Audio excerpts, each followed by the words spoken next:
Hello everyone, आप सबका function bubble में फिर से एक बार बहुत बहुत बहुत स्वागत है। चलिए Curse of the Dragon Emperor के पार्ट 22 को शुरू करते हैं। अब तक हमने देखा था वांगचू की शादी की सारी तैयारियां हो गई है। वो क्लाउड रेसिस के गेट पर आकर प्रिंस वी वुशियान का इंतज़ार कर रहा है।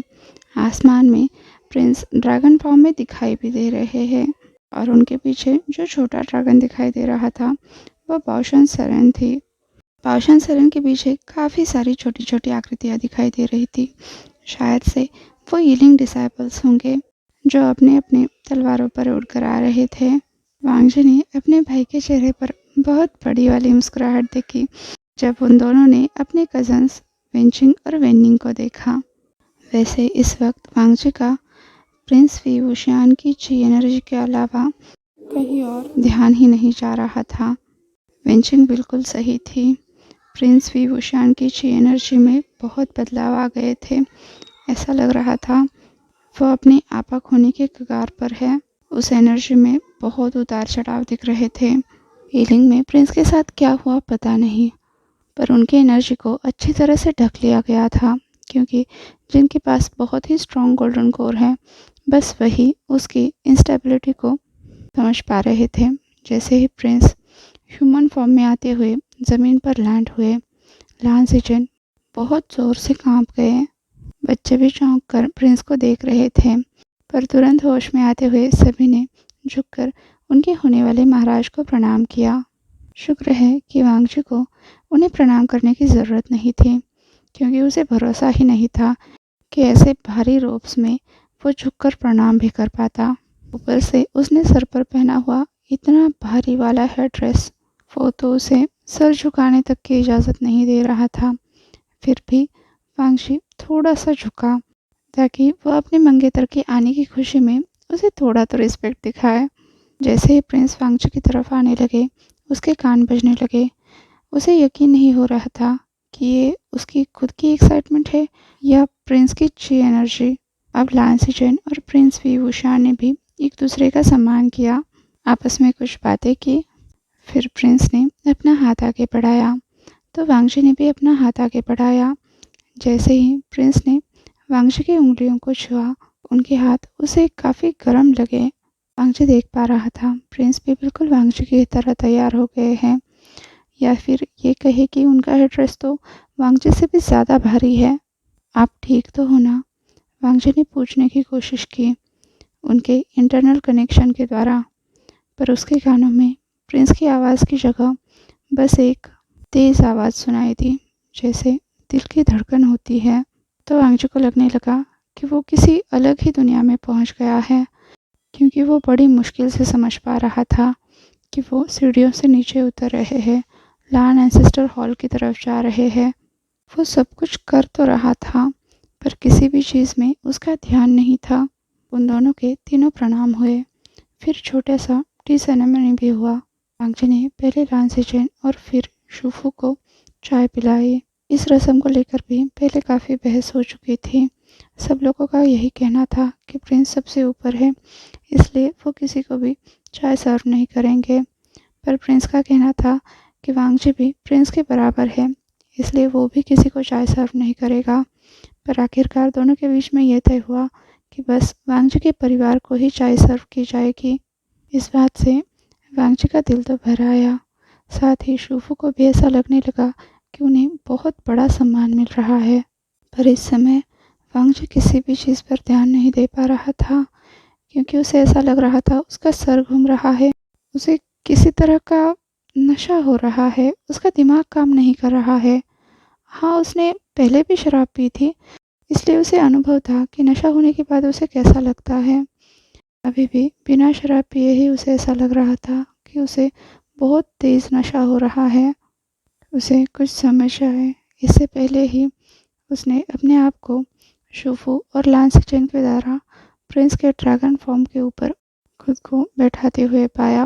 प्रिंस अभी ड्रैगन फॉर्म में वापस आ चुके थे और इसी तरह से उड़ते हुए वो ईलिंग के राजमहल वापस जाने वाले थे। वहाँ पर कुछ सेविकाएं भी थी जो वांगजी की मदद कर रही थी उसका वेल ठीक से लेने में।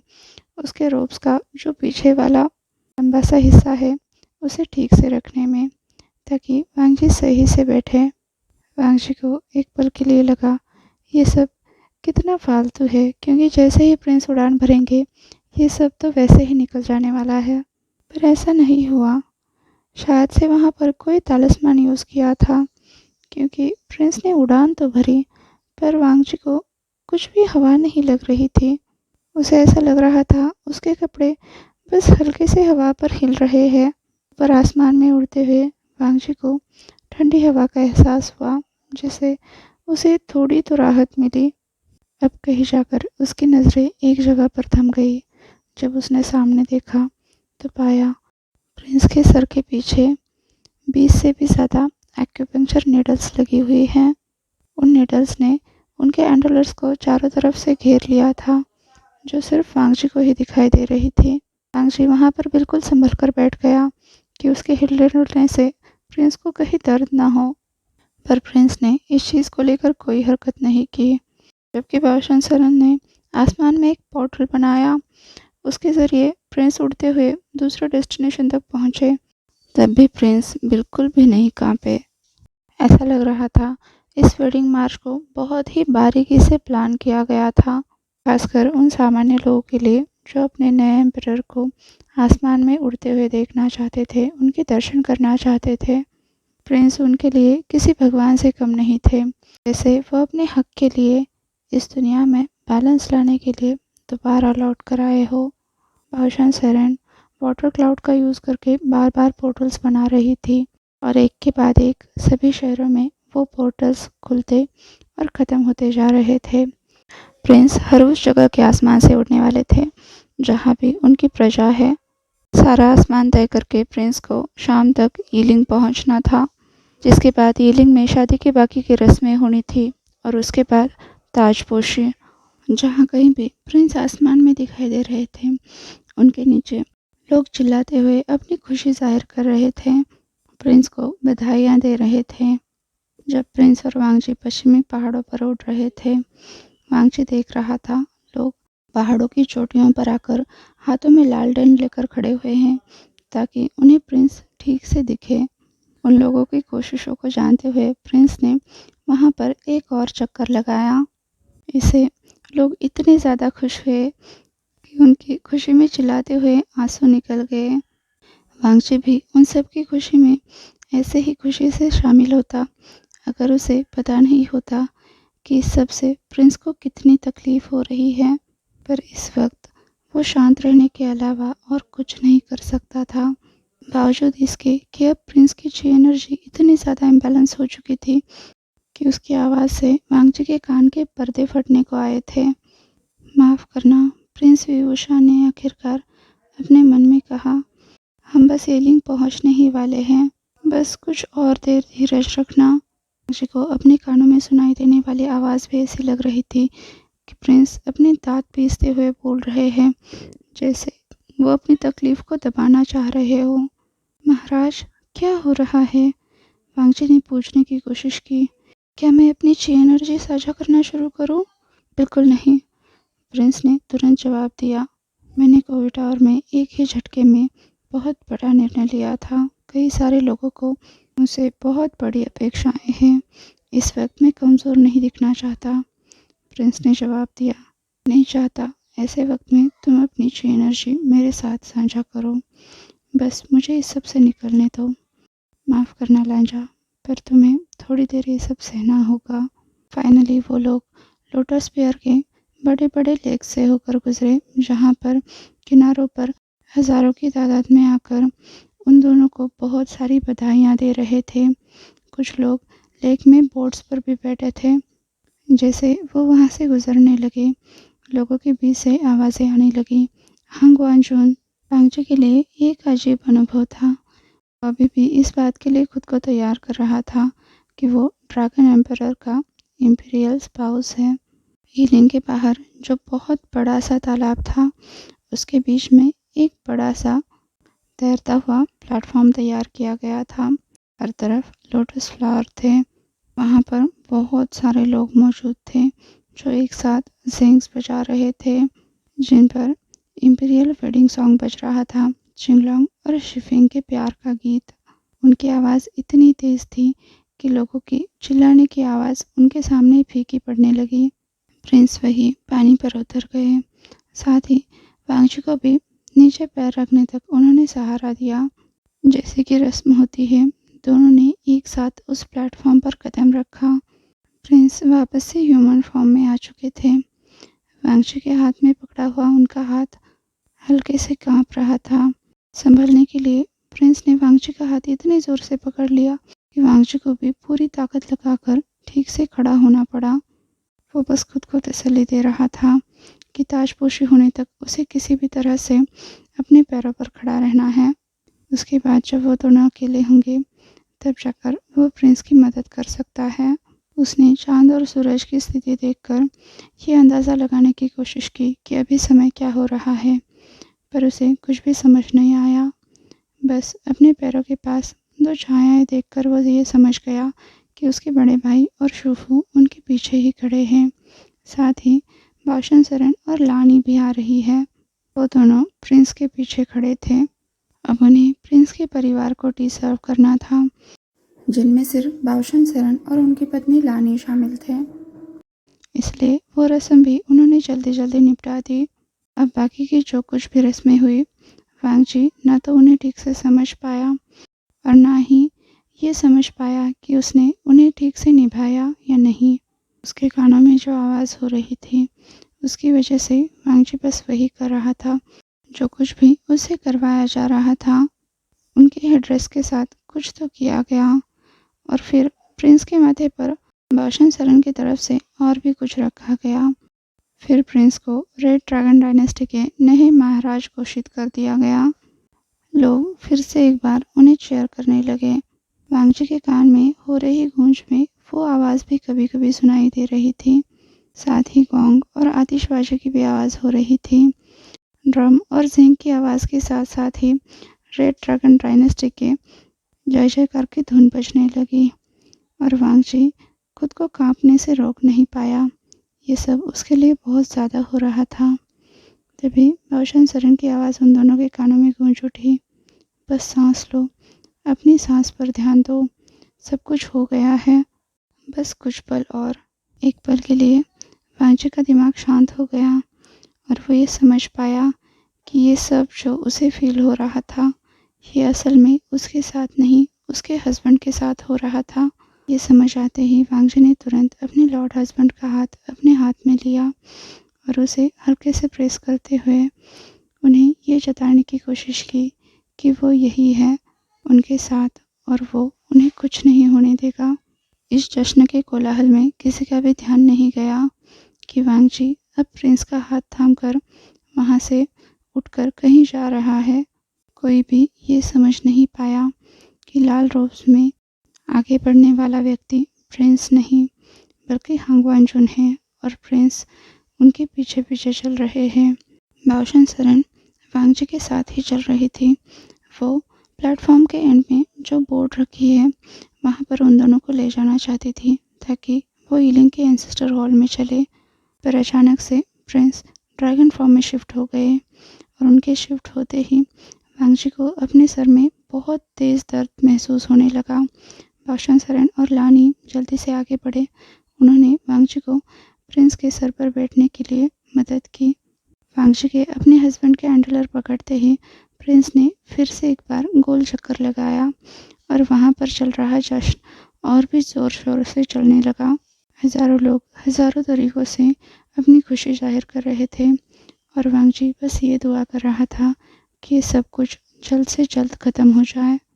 उसके हस्बैंड अभी होश खोने ही वाले थे, पर उन्हें उड़ना था। पर अचानक से उस ड्रैगन ने ऊपर आसमान में जाने के बजाय नीचे तालाब में गोता लगाया।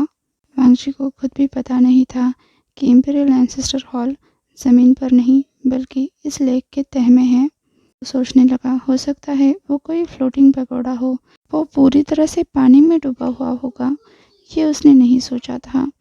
पर इस एंसेस्टर हॉल को रॉयल फैमिली के अलावा और किसी ने भी नहीं देखा था। आश्चर्य से फिर से एक बार वांगची के कपड़े और हेड्रेस अपनी जगह पर बिल्कुल सही थे, यहाँ तक कि गीले भी नहीं हुए थे। पानी के अंदर का नज़ारा बहुत ही चौंका देने वाला था। उस पूरी नदी में हज़ारों की तादाद में ड्रैगन्स के स्टैचू बनाए हुए थे। उन सबके ऊपर काई और बेले ऐसे बने हुए थे जैसे वो नदी का ही एक हिस्सा हो। वांगजी ने देखा उनके आगे बाओशन सरेन भी अपने सफ़ेद ड्रैगन फॉर्म में तैर रही है। उनके एंटलर के बीच में लान ये भी बैठी थी, जैसे वांगजी अपने पति के एंटलर के बीच में बैठा था। आगे बाओशन सरेन ने एक पोर्टल बनाया जिसके ज़रिए वो सभी एक सूखी ज़मीन पर आकर खड़े हुए। ऐसा लग रहा था वो कोई बड़ी सी गुफा है जिसके अंदर हज़ारों की तादाद में लालटेन लगे हुए थे, जिन्होंने रॉयल फैमिली का एंसेस्टर हॉल पूरी तरह से जगमगा दिया था। पर वांगजी को ये सब खूबसूरती ज़्यादा देर तक देखने का मौका नहीं मिला, क्योंकि तुरंत ही प्रिंस वापस से ह्यूमन फॉर्म में आ गए, बुरी तरह से दर्द में कराहते हुए। पर वो अपने पैरों पर भी खड़े नहीं हो पाए, उससे पहले ही वो ज़मीन पर गिर गए। वांगजी तुरंत अपने हस्बैंड की मदद के लिए आगे भागा, साथ ही बाओशन सरेन भी, जो उन्हें ठीक से बैठाते हुए बोली, लगभग हो गया है आशियान। बाओशन सरेन की आवाज़ भी उतनी ही बेबस लग रही थी जितना वांगजी खुद को महसूस कर रहा था। बड़ी मुश्किल से प्रिंस ने कुछ सांसें ली और आखिरकार अपने पैरों पर खड़े हुए। प्रिंस बहुत ही ज़्यादा बड़े थे। वांगजी उनकी ठीक से मदद भी नहीं कर पा रहा था, पर कम से कम उसकी वजह से प्रिंस एक एक कदम आगे बढ़ाने में तो कामयाब हो रहे थे। रानी उनके लिए चढ़ावे की सारी सामग्री हाथ में लिए खड़ी थी। सारे चढ़ावे चढ़ाने के बाद वांगजी और प्रिंस अपने एंसेस्टर के सामने अपने घुटनों पर आ गए। अपने हेड्रेस को संभालते हुए वांगजी ने उनके सामने प्रणाम किया। इस शादी की एक भी रस्म ठीक से नहीं हुई थी, फिर भी वांगजी को इस बात का बुरा बिल्कुल नहीं लग रहा था। उसके बगल में उसके हस्बैंड खड़े थे, जिन्हें बहुत ही ज़्यादा परेशानी हो रही थी। आज पूरे दिन उन्होंने कितनी तकलीफ सही, ये वांगजी अपनी आंखों से देख रहा था। उनकी सांसें तक भारी हो गई थी, इसलिए वांगजी बस इस समय का इंतज़ार कर रहा था कि वो किसी भी तरह से प्रिंस की मदद कर दे। अभी पीछे उन्हें जाते हुए पैरों की आहट सुनाई दी। इसका मतलब बाओशन सरेन और लानी वहाँ से चले गए थे। उन दोनों को अपने एंसेस्टर के साथ थोड़ा सा अकेले में समय मिल पाए। वांगजी और प्रिंस ने किसी तरह से अपने पोज किए और वांगजी ने मन ही मन लेट एम्परर चांगसे और फिनिक्स क्वीन चांगसे सरेन के सामने शपथ ली कि वो उनके बेटे को इस भयंकर श्राप से मुक्ति दिलाने के लिए हर हद पार कर देगा। जब वो आखिरकार वहाँ से निकले तो प्रिंस का बड़ा सा हाथ वांगजी के हाथ पर आकर रुक गया। प्रिंस ने वांगजी का हाथ अपने हाथ में लिया, साथ ही वो बुदबुदाए, लांझा, मुझे डर लग रहा है। मुझे डर लग रहा है कि मैं तुम्हें बहुत तकलीफ दूंगा। अगर मैंने अपने रिसेंटमेंट और इनको आज खुला छोड़ दिया तो मैं उन्हें दोबारा कंट्रोल नहीं कर पाऊंगा। तुम्हें तकलीफ हो सकती है, मैं तुम्हें बहुत दर्द दूंगा। अगर मैं इसे कंट्रोल नहीं कर पाया तो नहीं पता कि हमारे साथ क्या होगा। मुझे नहीं लगता तुम हमारी वेडिंग नाइट को ऐसे चाहोगे। तुरंत वांगजी के कान लाल हो गए। उसने मन ही मन अपने हस्बैंड के एंसेस्टर से माफ़ी मांगी, जो बिल्कुल उनके पीछे ही थे, और उन्हीं के सामने ये दोनों ऐसी कुछ बात कर रहे थे। फिर वांगजी हल्के से बुदबुदाया, माय लॉर्ड हस्बैंड, ऐसा कुछ भी नहीं है जिसे मैं सह नहीं सकता। शर्मिंदगी वांगजी के सर चढ़कर बोल रही थी, क्योंकि पिछले महीने से उसने प्रिंस के बारे में क्या कुछ सपने देखे थे, ये वो शब्दों में बयां ही नहीं कर सकता था। कितने सारे तरीके, कितने सारे पोजीशंस उसने सोच कर रखे थे, ये वो खुद अपने मुंह से क्या बताए। वो बस इतना बुदबुदाया, मुझे बुरा नहीं लगेगा अगर आप कंट्रोल नहीं भी करोगे। वांगजी का पूरा चेहरा तप रहा था, लाल हो चुका था। शुक्र है उसका चेहरा अभी भी ढका हुआ था। फिर उसके सामने उसके हस्बैंड को चौंकने से कोई नहीं रोक पाया। उन्होंने मुड़कर वांगजी की तरफ देखा, जिसका सर तो ढका हुआ था, फिर भी प्रिंस एकटक उसकी ही तरफ देखे जा रहे थे।